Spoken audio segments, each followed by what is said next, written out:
Hey guys, what's up? I'm just by myself here to talk about CAA breakdowns for the 2021 face-off units. Let's get started here. So what we want to do is just go over real quick last year's leaders. So Herbert from hofstra was 62%, Hockman at UMass was 58%, and Lebetti from Fairfield was 55%. Now, there is a serious influx of newcomers coming in this year, and I really want to get started on talking about them, guys who I think can make a difference. So Fairfield, like I said, they had Lebetti, who's a solid starter. Right behind him is Dylan Smith from Yorktown. The rookie looks even better standing than he did on innate. And I think he could be a massive difference where Lebetti is a speed first guy. I think Dylan Smith has a very strong clamp plunger and can rotate into counters. And if he does that, that's a serious 1-2 punch for Fairfield. They're going to get a lot of possessions. Now, when you look at UMass, I love Hockman's game. He came in as a rook. Super athletic, great counter work, and that was on a nit. I could just imagine what a guy with his background and athleticism can do from an SNG standpoint. However, be on the lookout for Caleb Hammett. I think Caleb Hammett's going to be one of the most prominent freshmen seen this year at the stripe in college lacrosse. Dynamic hand speed. He's worked really hard on not kicking his feet back. He's been relentless in his training. I really think he could be a difference maker. If he has the ability and sticks with getting in and out without kicking his feet back, he could be potentially an all-conference pick as a freshman. So just watch out for that. When we look down at Delaware, Jay Cravatt is back for one more try, which is great for Coach Wilkes and that staff. I think Coach Trey Wilkes is one of the best face-off coaches in the country, so his ability to teach this position is very, very good, and I think that they're going to find ways to win face-offs for sure. Especially if they can get Hervada's hand speed going and not having him stuck in lockups. They'll be able to set up some serious wing play from either side to help out there. When we look at Towson, Coach Nadalin is a student of the face-off position.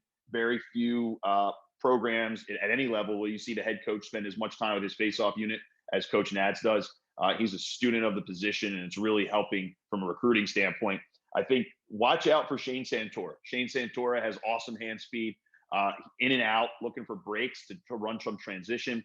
They have some other guys on that roster that can kind of do the work, but I also wouldn't be surprised if Coach Nads is working with an LSM at an elite level to have him focus on faceoffs as well. I think Towson, you take Coach Nads, who's one of the greatest defenders in the history of our game, and it's also now has a good acumen for the faceoff position. I think you could have something really special there if you're a long pole midi playing for Towson this year at the stripe. Now, when we go down to hofstra, last year, Herbert was the guy, and Herbert has awesome hand speed. He was actually great on 50-50s as well. That's why the percentage is so high.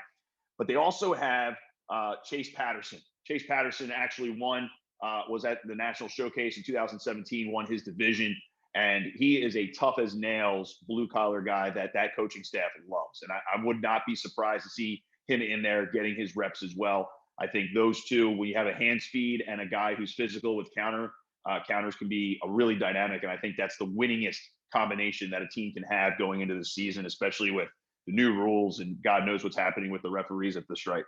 When we talk about Drexel, Jimmy Coita was really coming into his own, took a little bit of a step back last year, some technical issues. Now we're going standing. I haven't seen Jimmy. I don't know exactly how hard he's working on the SNG.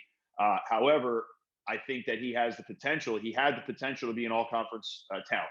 And if he can harness that and he can get in and out and he can figure this thing out, be on the lookout for him. A tall, fast, athletic, strong guy. And Drexel, if they can get their possessions, that's going to be a dangerous team in the CAA again. So that's the CAA breakdown. If I had to look at guys that I think could be all conference, it all depends on the amount of reps they're getting. There's a lot of teams in this conference that have 1-2 punches. And when I look at guys who could potentially be all conference, I think Herbert getting the majority of the reps will help him in that situation. But like I said, I think UMass and Fairfield have really dangerous 1-2 combos. UMass has a rookie with lightning fast hands. If he can harness his footwork, can be elite. And then they have Hockman as the incumbent who can be the counter specialist, the ground ball guy, the quick rake and beat you up guy. And then on the other side with Fairfield, Lebetti's the incumbent with the fast hands, and Dylan Smith is the big physical presence as a rook who could be the changeup guy. So pay attention to that when you watch the CAA games. They're all going to be on Lax Sports Network. Hopefully I'll get a chance to get in the booth for a couple of those, but really enjoy it because this is going to be an awesome blue collar conference as usual. So really get excited for those games, and let's see how these face-off matchups work out.